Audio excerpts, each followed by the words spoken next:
Albert Einstein, ipinanganak noong March 14, 1879, sa Ulm, Württemberg, Germany at namatay noong ika-18 ng Abril taong 1955, Princeton, New Jersey, US, ipinanganak na Aleman na pisisista na bumuo ng mga espesyal at pangkalahatang teorya ng relativity at nanalo ng Nobel Prize para sa physics noong 1921 para sa kanyang paliwanag ng photoelectric effect.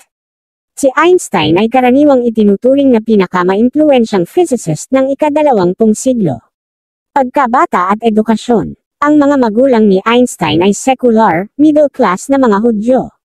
Ang kanyang ama, si Hermann Einstein, ay orihinal na isang featherbed salesman at kalaunan ay nagpatakbo ng isang electrochemical factory na may katamtamang tagumpay.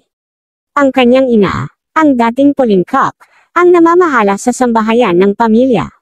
Mayroon siyang isang kapatid na babae, si Maria, na nagngangalang Maha, na ipinanganak 2 taon pagkatapos ni Albert.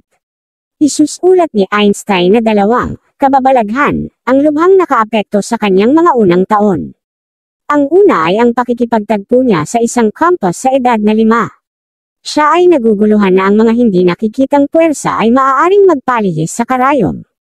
Ito ay haantong sa isang panghabang buhay na pagkahumaling sa mga hindi nakikitang puwersa.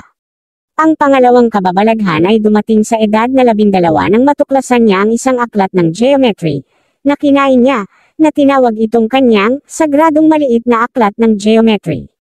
Si Einstein ay naging malalim na relihiyoso sa edad na 12. Gumawa pa nga ng ilang kanta bilang papuri sa Diyos at umawit ng mga relihiyosong kanta habang papunta sa paaralan. Nagsimula itong magbago, gayunpaman, pagkatapos niyang basahin ang mga aklat sa siyensya na sumasalungat sa kanyang mga paniniwala sa relihiyon. Ang hamon na ito sa itinatag na awtoridad ay nag-iwan ng malalim at pangmatagalang impresyon. Sa Luitpold Gymnasium, madalas na naramdaman ni Einstein na wala sa lugar at nabiktima ng isang Prussian-style na sistema ng edukasyon na tila pumipigil sa pagka-orihinal at pagkamalikhain. Isang guro pa nga ang nagsabi sa kanya na hinding-hindi siya magkakahalaga.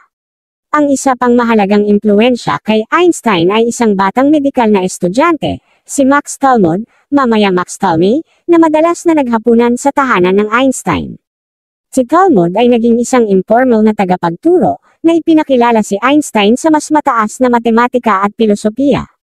Isang pivotal turning point ang naganap noong si Einstein ay 16 na taong gulang. Nauna nang ipinakilala sa kanya ni Talmud ang isang serye ng agham pambata ni Aaron Bernstein, Naturwissenschaftliche Volksbücher, 1867-68, Popular Books on Physical Science, kung saan naisip ng may akda na sumakay kasabay ng kuryente na naglalakbay sa loob ng isang telegraph wire. Tinanong ni Einstein sa kanyang sarili ang tanong na mangibabaw sa kanyang pag-iisip sa susunod na 10 taon, ano ang light beam ay parang kung maaari kang tumakbo sa tabi nito. Kung ang liwanag ay isang alon, kung gayon ang sinag ng liwanag ay dapat na lumitaw na nakatigil, tulad ng isang nagyelo na alon. Kahit noong bata pa siya, alam niya na hindi pa nakikita ang mga nakatigil na liwanag na alon, kaya nagkaroon ng kabalintunaan. Isinulat din ni Einstein ang kanyang unang pang-agham na papel, noong panahong iyon, ang pagsisiyasat ng estado ng ether sa magnetic fields.